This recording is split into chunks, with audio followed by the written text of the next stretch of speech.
Continuamos ahora con la disertación de doña Solange Arancibia, así que adelante, por favor.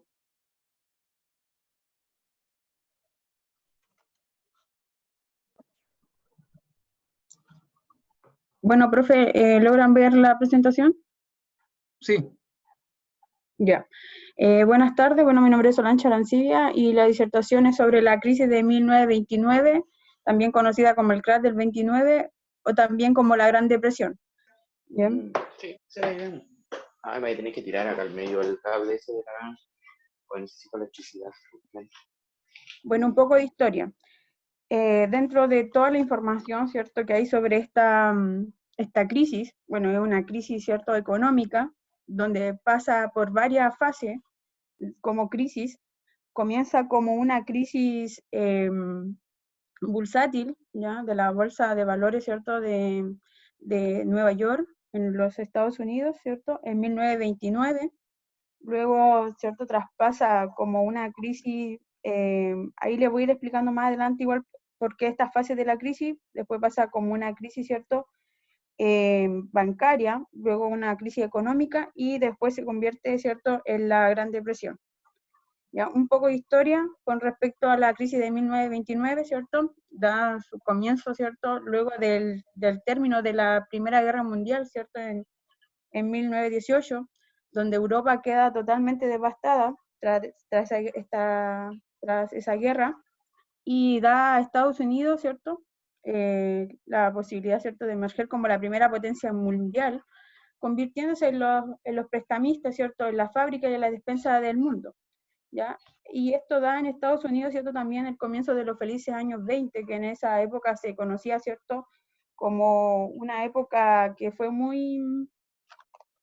una época de mucha prosperidad, ¿ya?, económica, donde todo el mundo gastaba, ¿cierto?, compraban.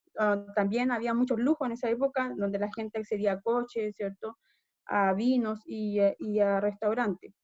También, ¿cierto?, fue la llegada, ¿cierto?, del consumo en masa, ¿ya?, la institucionalización del pago a plazo y del crédito fácil, ¿ya? También en esta época se vio también el compra ahora y pague después. Y bueno, uno de los orígenes de esta crisis, ¿cierto?, está, ¿cierto?, abocada a un tema específico. Bueno, hay varias teorías de esto, de varios puntos de vista también, pero uno de los más, ¿cierto?, más estudiados es el famoso bono de libertad, donde era un título de renta fija que el gobierno de Estados Unidos, ¿cierto?, federal, vendió durante la guerra para financiarla, donde estos bonos de libertad se convirtieron en de la Primera Guerra Mundial, fue la entrada masiva de particulares, ¿cierto?, a la bolsa de valores, ¿ya?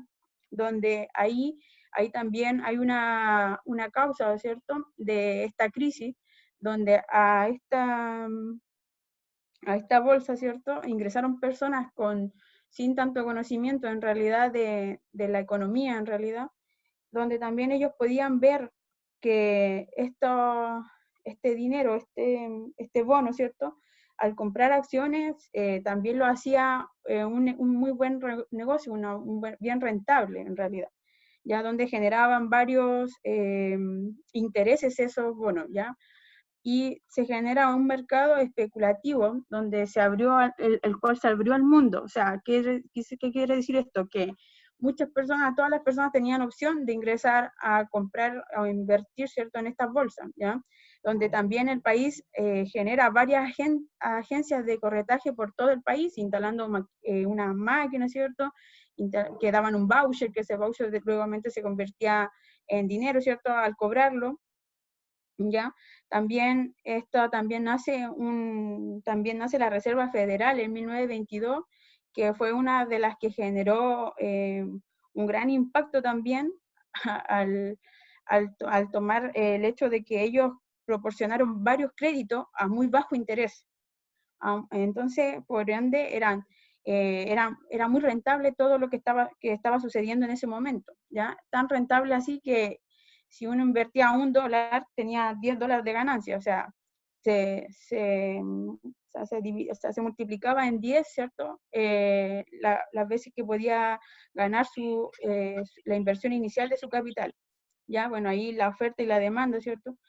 bueno, el precio de las acciones empezó a inflar. Bueno, esta burbuja, ¿cierto?, financiera empezó a acrecentarse y a sobrecalentarse en realidad, donde también varias personas dieron aviso de esto, pero como que no fueron tan escuchados porque estaban tan excitados con esta economía que era donde todo, ¿cierto?, donde todo era muchas las ganancias, donde todo se multiplicaba.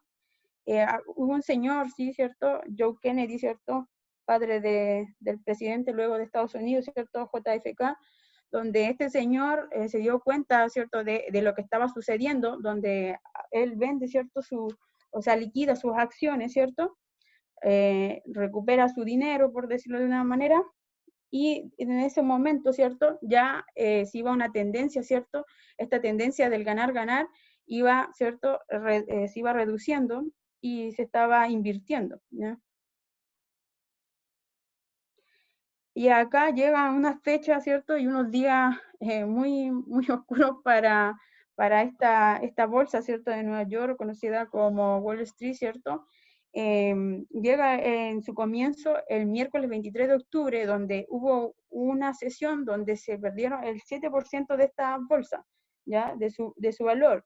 Al día siguiente se genera, ¿cierto?, una caída más agresiva, por decirlo así, de famoso Jueves Negro, ¿ya? Esto fue el día 24 de octubre, donde las bolsas, ¿cierto?, empezaron a variar sus acciones, empezaron a decaer estas acciones, sus valores en realidad, de estas acciones, y bueno, en ese momento, ¿cierto?, ya transcurrido el día de esta crisis, donde la gente igual se generó caos también, ¿cierto?, la gente entraron a estas instalaciones de alguna manera para ver qué era lo que estaba sucediendo y cómo poder controlarlo. Y es ahí donde se genera, ¿cierto?, una junta de los inversionistas, los directores de esta bolsa, ¿cierto?, de valores, y entra un señor, ¿cierto?, a inyectar un dinero, ¿cierto?, una inversión, el señor John Rockefeller, ¿cierto?, donde con varios, ¿cierto?, otros accionistas, ¿cierto?, generan una inyección de capital para elevar esta caída, para frenarla de algún modo, lo cual se logró, ¿cierto?, por una cantidad de días solamente, porque luego, ¿cierto?, el día 29 de octubre, más conocido como el Martes Negro, la bolsa pierde el control de esta. Bueno, y empieza la decadencia de la bolsa. Bueno, acá también, bueno, eso era como cómo se generó este tema de la caída de la bolsa en realidad, y bueno, hay unas consecuencias que se generaron y convierten a la famosa Gran Depresión, ¿ya? Porque ya pasó la crisis bursátil, pasó a una crisis económica, ¿ya? Y ahora viene, ¿cierto?, la parte de la Gran Depresión, donde esta crisis, bueno, es una de las crisis económicas más grandes que así está escriturada, ¿cierto?, y estudiada también. También arruinó mucha gente, que la gente se arruinó porque estos créditos que pidieron a los bancos, ¿cierto?, a estas instituciones, de alguna manera se vieron afectados porque no hubo un retorno de esas inversiones y de esos dineros. También ¿cómo se llama? Se demuestra o se representa, nos indican que varios bancos cerraron, alrededor de 4.200 bancos cerraron, y otros también se generaron a la quiebra, ¿ya? Las fábricas también cerraron, ¿ya? Generaron paro. Bueno, acá en esta parte particular, acá habla un poco de la depresión, de lo que generó el impacto de la crisis, ¿cierto?, de esta crisis en Estados Unidos a los otros continentes, ¿cierto?, a Europa, ¿cierto?, a Sudamérica, Australia, ¿cierto?, donde acá fue como el inicio de otra época, que igual la crisis de 1929 se conoce entre guerras, porque está entre la Primera Guerra Mundial y la Segunda Guerra Mundial, ¿cierto?, donde nace este joven, ¿cierto?, Adolf Hitler, con su pensamiento de también establecer la economía, y también con su pensamiento nazi, ¿cierto? Pues también otra información con respecto a la crisis del 29. ¿Dónde se puede ver el material? ¿En el aula o en intranet?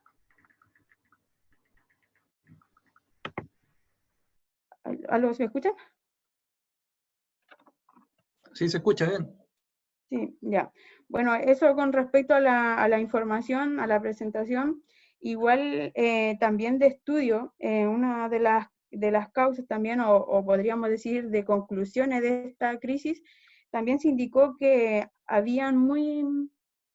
no existían en ese tiempo, o esta crisis se generó porque no habían, como hoy en día, las políticas monetarias o las políticas fiscales, ¿ya? Y que en ese tiempo tampoco existía el conocimiento económico suficiente, y al ingresar estas personas, este inversionista o esta opción al crédito fácil, como que en algún momento las bolsas eran de personas que tenían estudio en esto, en economía, que tenían conocimiento, expertos en este tema, y que era un campo que iba floreciendo.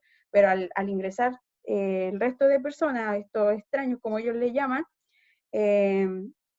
generaron, ¿cierto?, la falta de conocimiento y el control de esta economía. Bueno, eso es lo que la presentación, espero que le haya gustado la presentación. Muchas gracias. Gracias, Solange. ¿Algún compañero que quiera hacer alguna consulta al respecto? Ya, no hay preguntas. Me quedó claro, así que tampoco tengo preguntas, Solange. Gracias. Ya, voy a poner salir de pantalla completa. Ya, bueno, respecto del tema de la crisis de 1929, lo vamos a analizar con un poco más de profundidad en la clase del miércoles, ya que, disculpe por entrar tarde, ya. Sí. Ya que es un tema que en principio creo que lo manejen solo como a nivel histórico, ya porque tiene relación esta crisis con un problema en el mercado financiero. Ya el mercado financiero, para la gente que no está muy cercana a la economía, puede ser un poco difícil de comprender porque es algo bastante abstracto a nivel económico, y lo vamos a pasar en el segundo semestre. El segundo semestre se aborda muy en profundidad lo que es el mercado financiero. Pero lo que me gustaría que tuvieran en consideración, antes del miércoles dedicarnos a esa materia, es que lo vean como un hecho histórico en donde la desregulación del mercado financiero que estaba naciente, incipiente en Estados Unidos, esa desregulación origina una crisis, ¿ya? Una crisis por la falta de manejo del Estado e intervención del Estado en esta área. Falta de manejo que hasta el día de hoy existe, ¿ya? Algunos tendrán conocimiento, habrán escuchado de la crisis subprime del año 2008, que fue una crisis a nivel mundial, que fue bastante parecida a la de 1929, ¿ya? El día miércoles vamos a hablar un poco más de eso, pero por hoy día tener en consideración que es un evento histórico que guarda relación con la falta de intervención en un mercado que es dominado por los agentes y los grandes inversionistas que compran acciones, que venden acciones y crean además instrumentos distintos a las acciones. O sea, además tienen tan poca regulación legal del mercado financiero que ellos además pueden inventar nuevos instrumentos.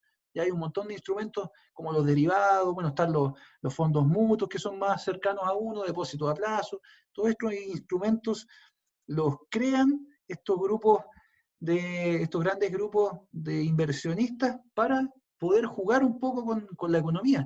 Entonces, este es un tema igual importante a considerar. Cuando hablamos de la intervención del Estado en la economía, no solamente estamos hablando de la fijación de precios, de planificar qué producir, a quién vender, sino que además estamos hablando de algo tan delicado como es la intervención en el mercado financiero, ¿ya? Regular este mercado, porque finalmente eso fue lo que pasó en 1929, donde Estados Unidos se ve en un auge económico por la Primera Guerra Mundial, que afectó principalmente a países europeos que dejaron de producir, por lo tanto el único gran productor que había era Estados Unidos, que se comenzó a hacerse rico, y de ahí nace esto del sueño americano, donde toda la gente empezó a ver había mucho dinero en la economía estadounidense, todas las personas tenían vehículos, grandes casas, y les sobraba además plata, entonces se les instó a invertir en la bolsa de comercio.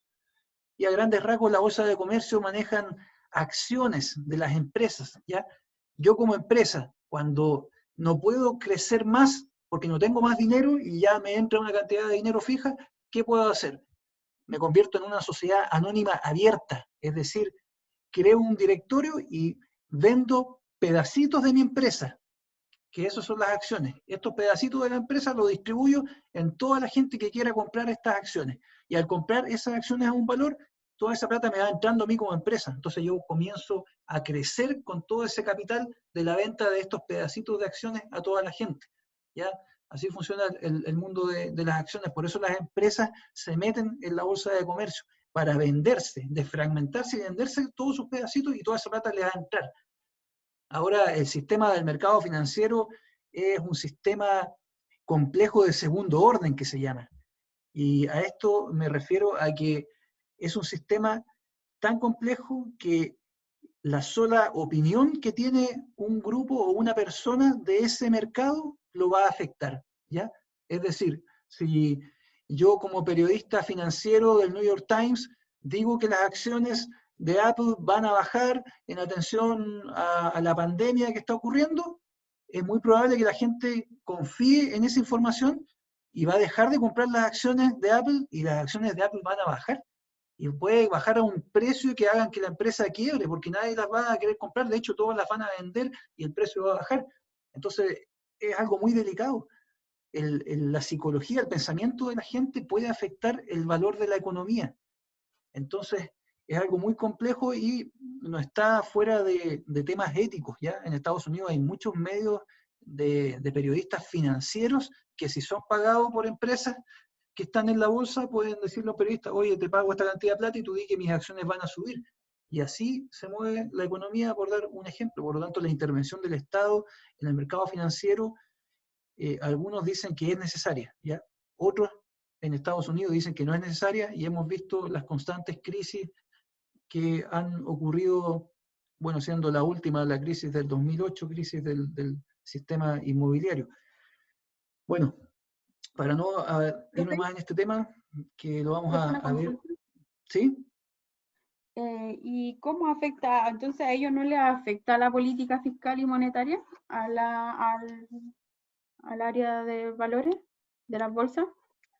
Sí, también afecta, pero lo que pasa es que estas dos políticas no tienen muchas herramientas para regular el mercado financiero. Esa es la problemática. El mercado financiero, por políticas mundiales, han tratado de instar a que no se regule.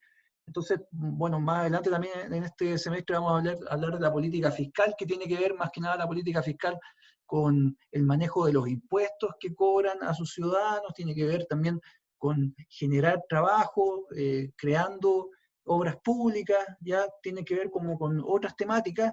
Lo que es la política fiscal va a regular la demanda y la oferta, pero no tocando el sistema del mercado financiero. Y la política monetaria, que va a tener relación con la regulación de la economía en la emisión de dinero, ¿ya? La compra de dinero, porque si el Banco Central, que está a cargo de la política monetaria, compra dinero, saca dinero, queda poco dinero en el país, y eso provoca un efecto en los precios, ¿ya?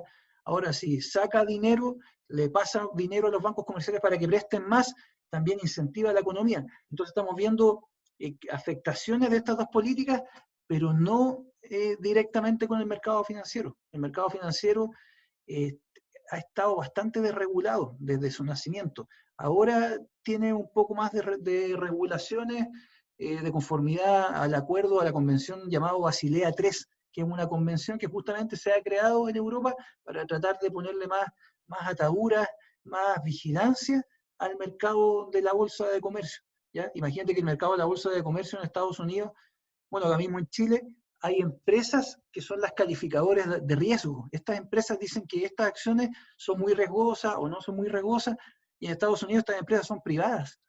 Entonces, si una empresa que tiene acciones le paga a esa empresa calificadora de riesgo, obviamente va a tener intereses contrapuestos. No va a ser imparcial. Va a calificar el riesgo de esas acciones de conformidad a lo que la empresa pagante me indique.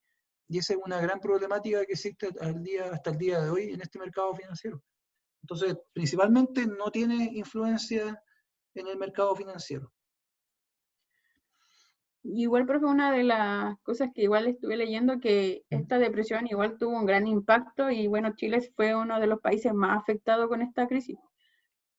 Exacto. Es que claro, todas estas crisis tienen impacto mundial, porque finalmente el dinero que circula a nivel mundial con la globalización afecta a una u otra economía. Si un país al cual yo le vendo un producto, su economía baja y no tienen mucho dinero, van a dejar de comprarme ese producto, por lo tanto yo tampoco voy a tener ganancias. Entonces hay una interconexión en toda la economía mundial. Bueno, ahora pasando a otro tema,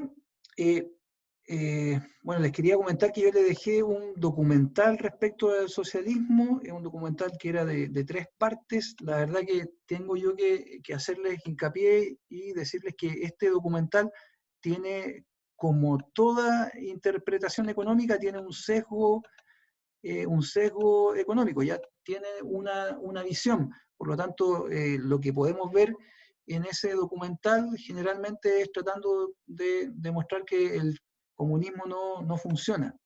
Ya, se me fue la pantalla, a ver. Acá están, ya. Entonces, primero que nada, decir eso, ¿ya? Porque quizás algunas personas se pueden sentir ofendidas en que yo trato de mostrar información económica de todos los lados posibles. Y respecto a este documental en particular, está visto desde una visión de un pensamiento más capitalista, ¿ya? Por lo tanto, se centran en hablar mucho de las imperfecciones de este sistema. Eso es lo importante, que ustedes siempre traten de ver dos fuentes, ¿ya? Porque en la vida todo es ideología, todo hay sentimientos, pensamientos comprometidos, por lo tanto yo voy a decir de un movimiento que es bueno y otro va a decir que es malo. Entonces ustedes no se queden con una idea, siempre tienen que contraponer las ideas. Ahora, ojalá lo hayan visto todo porque es bastante interesante, ¿ya? Habla del nacimiento del socialismo, bueno, no habla mucho de las raíces de Tomás Moro, que en 1516 este holandés ya publicó un libro, el libro Utopía, donde hablaba de una isla llamado Utopos, que en esa isla él planteaba una sociedad donde la gente trabajaba, imagínense, 1516, y él ya decía que la gente tenía que trabajar no más de 6 horas, luego tenía que compartir con su familia, no había propiedad privada, había propiedad común, todo era de todos, había un sistema educativo gratuito. Entonces ya en 1516, este holandés Tomás Moro en su libro Utopía planteaba una isla donde tenía un sistema político-económico socialista.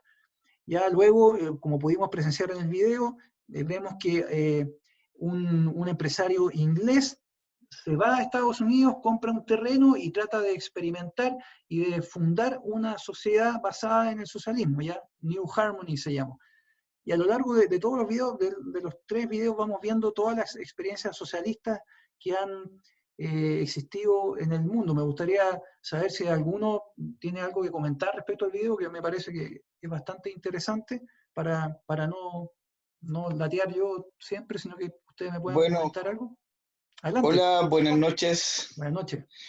Yo he visto uno solo, para serte honesto, y un comentario que me llamó la atención es que el inicio del socialismo nace con las condiciones básicas cubiertas con pensadores a todo nivel y nadie trabajaba. Entonces fue una de las problemáticas que se vieron envueltas. Por lo tanto, agradezco esta mirada, estos videos, porque hacen replantear un poco cuál es la tendencia política que uno tenía, cuáles son los fundamentos y las raíces teóricas y prácticas finalmente que no son tan fáciles después de todo poder ejecutarlas. Entonces, básicamente eso es lo que me ha generado estas clases muy interesantes, de verdad, me han hecho replantear varias cosas y de verdad que, como te digo, el inicio fue con las condiciones básicas todas cubiertas, todo el mundo pensando, todo el mundo reflexionando y casi nadie trabajando. Entonces, más adelante, por supuesto, que comentan uno de ellos, no recuerdo el nombre, que renuncia finalmente a este tema del socialismo porque dice, bueno, que esta cosa no va a tener los efectos que en un minuto se pensó. Así que me pareció interesante, así que espero poder revisar los otros videos prontamente. Gracias. Gracias, don José Miguel. Claro, efectivamente, lo que usted siempre ha dicho. Profesor, Sí, adelante, dime, Sergio. yo también quería, bueno, lo que a mí me llamó la atención del video, porque alcancé a ver la parte 1 nomás, era que como que lo que yo vi, todo estaba conectado.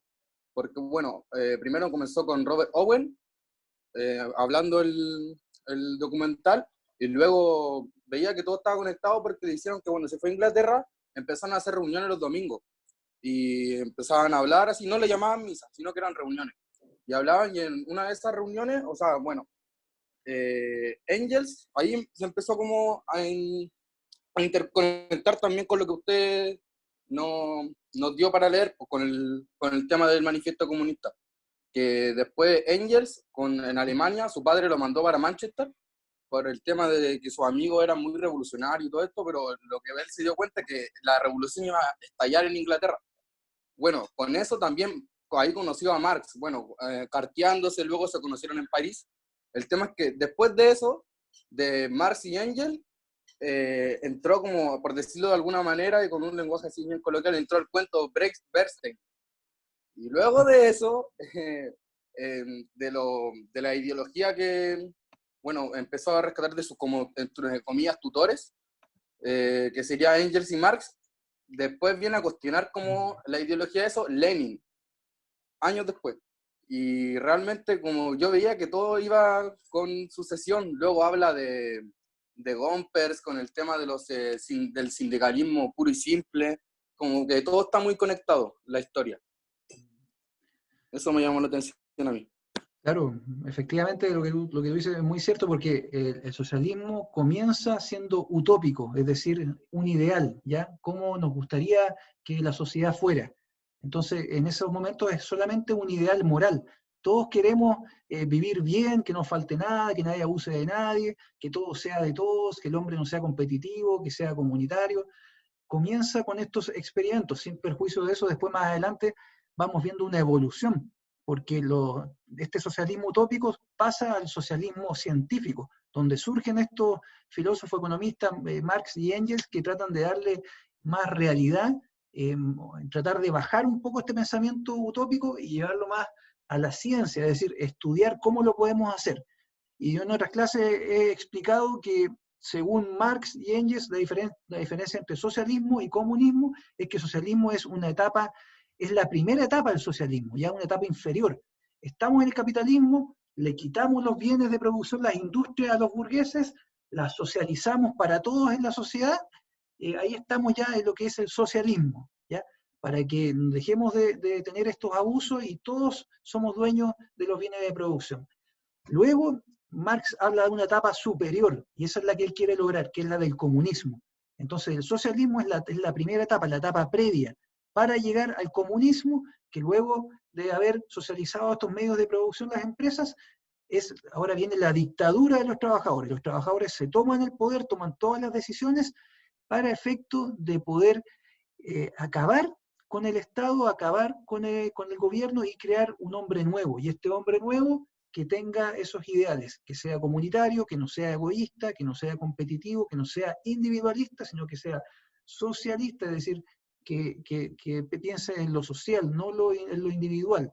Entonces, lo que pretende, finalmente, algunos dicen que sigue siendo una utopía, es crear un hombre nuevo, ¿ya? Acabar con este hombre capitalista que es competitivo, exitista, individualista, que solamente se preocupa del dinero. Eso es como una de las tantas visiones, y claro, como dices tú, hay una evolución del pensamiento socialista que comienza siendo muy utópico y luego todos aquellos que van tratando de experimentarlo lo van perfeccionando. Pues. Hablamos de Tomás Moro, una utopía, Robert Owen también fue una utopía porque no resultó, todos pensaban en cómo hacer este Estado, pero nadie estaba trabajando. Luego surge Marx, Engels, que tratan de estudiar cómo llevarlo a cabo, Y en el video podemos ver, traten de verlo porque es muy interesante. Esas tres partes van a hacer un recorrido de toda la experiencia socialista en el mundo. Ya hablan cómo Lenin toma el socialismo y inicia esta revolución con su partido bolchevique, la revolución de octubre de 1917, que fue la primera revolución comunista de la historia. Todo el mundo pensó que iba a ser en Inglaterra, o en Alemania, o en Estados Unidos, donde había mucha industria, y sin embargo fue en Rusia, donde había mucha agricultura, no había mucha industria. ¿Y por qué? Porque Lenin se dio cuenta de que lo que decía Marx, de que iba a haber una revolución por parte de los trabajadores, no se daba. No se daba. ¿Y por qué? Porque Marx cometió un error, ¿ya? No lo digo yo, lo dicen los críticos, cometió el error que Marx decía que los obreros, el proletariado, cada vez iba a ser más pobre, y al ser más pobre y abusado se iba a rebelar, pero resulta que no era así. El proletariado, el trabajador, si bien es cierto, era abusado, año a año, levemente, década a década, iba mejorando sus condiciones, iba ganando un poco más de dinero, iba obteniendo un poco más de derechos. Por lo tanto, muchos dicen que ese fue el gran error de Marx. ¿Por qué no los trabajadores fueron los que llevaron la revolución y fue un intelectual como Lenin creando un partido? Luego Lenin en Rusia, hay algunos historiadores que dicen de que para poder mantener esta revolución generó el terror rojo, matando a todo aquel que estaba en contra del comunismo. Luego muere Lenin, toma el poder Stalin, Stalin también hizo lo suyo. En Estados Unidos también habla el documental que llega el marxismo, sin embargo, el marxismo nunca pegó fuerte en Estados Unidos porque los sindicalistas no querían cambiar el sistema, ellos querían luchar contra el sistema, ya obtener mejoras laborales, pero no querían erradicarlo. Ellos querían estar dentro del capitalismo, pero luchando con aquel, no cambiarlo de raíz como dice el marxismo. Y ahí, claro, ahí surge Samuel Gompers, que este era un sindicalista que, como les digo, él no quería acabar con el sistema, solamente luchar con él. Después vemos en el video que pasa, este socialismo se va a Canadá, donde en Canadá también empieza a tener una evolución, pero va lentamente este socialismo desgranándose, bajando un poco su intensidad, ya no luchando y queriendo acabar con el sistema, sino que adecuándose a él, pero generando una batalla en pos de obtener mejor seguridad social, mejores derechos laborales. Ya después vemos que en China también se aplica. Hay casos muy interesantes como en Israel. En Israel también, en su nacimiento, se aplica el socialismo, ¿ya? Con unas congregaciones que se llamaban kibbutz, donde ahí eran una especie de sociedad primitiva, donde efectivamente no había propiedad privada, compartían la ropa, todos tenían comida, era bien parecido al sistema de New Harmony, se dio en el nacimiento de Israel. Y vemos también en el video casos como en África, donde también se da, casos importantes como en Inglaterra, ya donde surge este partido laborista, que justamente ellos quieren tener todas estas ideas marxistas, pero más morigeradas, más suavizadas, ya no para la dictadura del proletariado, sino que ellos luchar desde adentro por obtener mejoras laborales, pero no llegar al nivel del comunismo, de esta dictadura del proletariado para acabar con todo y generar un hombre nuevo.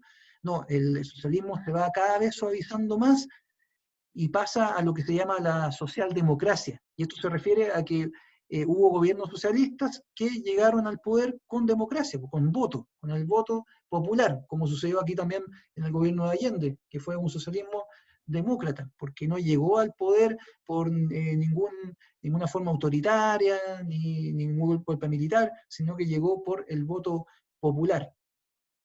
Como la CSF en Canadá.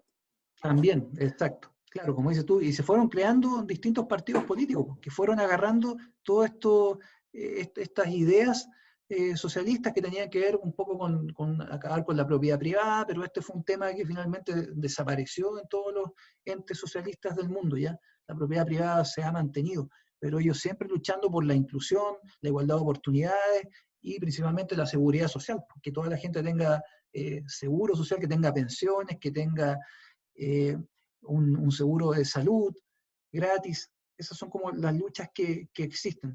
Así que los que no han visto el video, por favor véanlo, porque van a quedar muy claros respecto de la evolución del socialismo desde su nacimiento hasta nuestros días. ¿Alguien más quiere? ¿Sí? Sé que estaba relatando sobre una parte más adelantada del video, pero quiero volver a traer que salía que New Harmony, lo que hizo Robert Owen, era un experimento. Exacto, sí, Ya, claro. sí, solo era eso. Claro, esa era la idea de él, porque él venía de Inglaterra, donde veía todo este abuso, donde trabajaba toda la gente, trabajaba toda la familia, trabajaban los niños, las señoras y el marido, y trabajaban 16, 18 horas diarias, con un pago que era miserable. Entonces, efectivamente, él se hastía de todo lo que estaba viendo en plena revolución industrial, este abuso del capitalismo, y se va a Estados Unidos y trata de formar una sociedad como a él le gustaría, una sociedad con igualdad de oportunidades, donde no hubiese propiedad privada, y entonces fue un experimento. Lamentablemente no resultó, pero claro, como bien dices tú, fue un experimento de Robert Owen, sí. Pero, Sí, profe, eso igual ahora vi dos resultado por videos, el tema de que el ¿Ya? primero y el segundo, y al final un análisis como que demostraban principalmente que el capitalismo en algún momento tenía algún quiebre, no funcionaba o no se mantenía, o si se mantenía con medidas de fuerza. Podríamos llamar que estaban amenazados de muerte, o te mandaban a matar, o simplemente, ¿por qué nunca el capitalismo en sí llegó a ser tan operativo, no sé, como lo que nosotros vivimos hoy en día, el tema de que podemos vivir tranquilos, comer, bueno, claro, está de que todo es a través de nuestro trabajo y esfuerzo, pero por lo general, todas las historias que plantean al respecto del capitalismo funcionan poco tiempo y después o es derrocado o no se mantiene. ¿Cuál es el fin en sí, de cierta manera? Porque, como decía el compañero, esto partió, o como dice el video, parte en un rancho primero, que se hace un análisis, se compra un pueblo y se empiezan a establecer estas comunidades donde todo se reparte. De hecho, yo no me acuerdo muy bien quién era el personaje, era un hijo del que había creado todo este movimiento, que hace un análisis al respecto y dice que solo van a quedar los que no quieren trabajar, los que no quieren producir. Entonces, de cierta manera, el tema se genera porque el análisis básico es porque no funciona porque la gente no quiere producir, o no funciona porque los grupos que están establecidos no quieren participar de todo este movimiento, o no quieren cumplir las reglas, porque en algún momento, de acuerdo al video, todo este movimiento se quebraja y se va a otro punto, se va, por ejemplo, como mostraban ahí, que usted hizo la referencia también, que era, la anoté acá, Canadá, China, Israel y África. Yo lo que leía, o lo que vi, que en África ellos elegían a la persona que tenía que ir a estudiar. Y justo eligieron a este personaje, el cual lo enviaron a estudiar, me parece que fue a Inglaterra, y posteriormente él volvió y empezó a aplicar la misma, el mismo pensamiento, por decirlo así, Julius Nyerere de se llamaba, sí. él. Sí. Entonces, de cierta manera, es muy ideal. Y por ser muy ideal, en algún momento se quebraja. Entonces, no sé si yo el mismo análisis que podía hacer al respecto de la AFP, lo Claro, creó oye, cierta persona, pero nunca lo implementaron. Disculpa, lo que pasa es que se va a cortar esta sesión. Voy a enviar otro link para los que quieran.